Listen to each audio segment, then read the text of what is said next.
Okay, this is to review, to help you along with the lesson that we had today in Tanakh, in case you missed something. Okay, so basically in this worksheet, in this, we started focusing on the information about the story of the spies, and we saw that the Parsha starts with the command Shlach lecha nashim, that Moshe, you send for yourself people. These people were the heads of the tribes, the Nesiim, and that they were asked to survey the land. And later we'll talk about more specifically what questions they were asked to do. We saw that among the leaders that were sent, Levi was not included.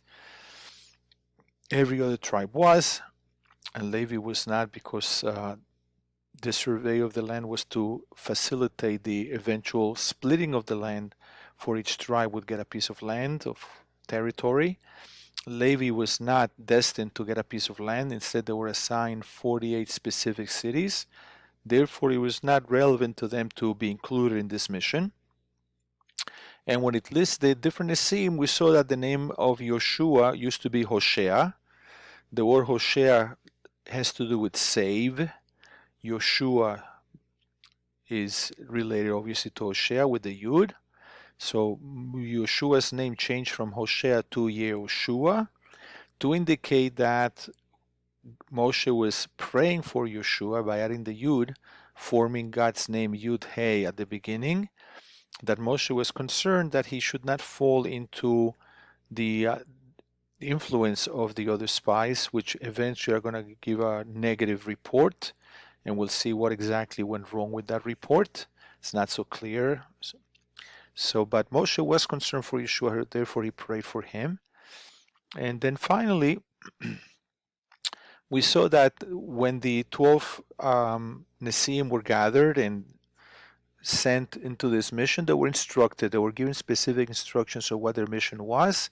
They were supposed to bring back information about the land, the people, and they were asked about, are the people there, are they strong, are they weak, are they numerous, are there few people?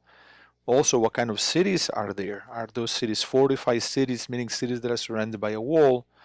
Or are these open cities like regular villages that are not protected? And then they were also asked regarding the quality of the land. Is this land Shmeina, a land that is fertile, that is conducive to grow good quality food? Or is it Raza? It's a land that is basically arid, that is not fertile, and that's the instruction that were given. And then we began to talk a little bit about where did this idea come from, the sending of the spies. So in our Perek, in Bamidbar Perek Yud Gimel, it's clear that Hashem says Shlach lecha. That's what we did over here. That Hashem told Moshe, send for yourself people. But when we looked later on the Varim, and the Varim is a sefer where Moshe reviews some of the incidents that happened in the history of the Jewish people through the desert, and there we get a fuller view of what exactly happened here. And there when Moshe reviews this incident with the spies, he says, you all approached me and said, let us send men that they should go ahead of us and scout the land and bring us back information. So from that pasuk is very clear that no, that it didn't come from Hashem. Hashem didn't order Moshe to send them, but rather it was the people who insisted, we want to send spies.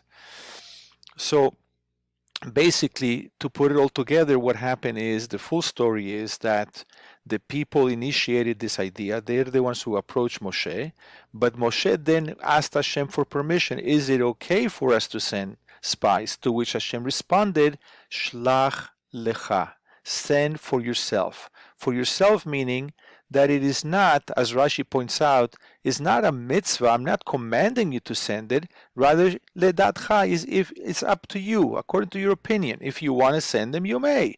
If you don't want to send them, then you don't have to. But Hashem did not say to Moshe that they had to send spies. It was basically an option. Okay? So it's not a commandment. And the reason why there was not a commandment is because from the very, very beginning, when Moshe first met the Jews back in Mitzrayim, and he told them, hey, good news, God is going to free you from Mitzrayim. He also told them he's going to bring you to a land, Eretz Tovah, to a good land, that is flowing with milk and honey. So they already were told that the land is good. God told them himself. So there's no urgent need for them to go see what kind of land it is there. God already told them. So from this discussion, how Rashi puts it all together, that this is not a commandment, it's not a mitzvah, it's an option, we see that what was wrong with this mission was that they should not have sent it. They made a mistake in sending the spies because God already told them it's a good land. So it's like you're checking, you're doubting God. So there's something inappropriate here. And this is how Rashi learns the whole story, why this is going to blow up, why this is going to be a terrible, terrible story, because really they should not have sent spies. That's how Rashi learns.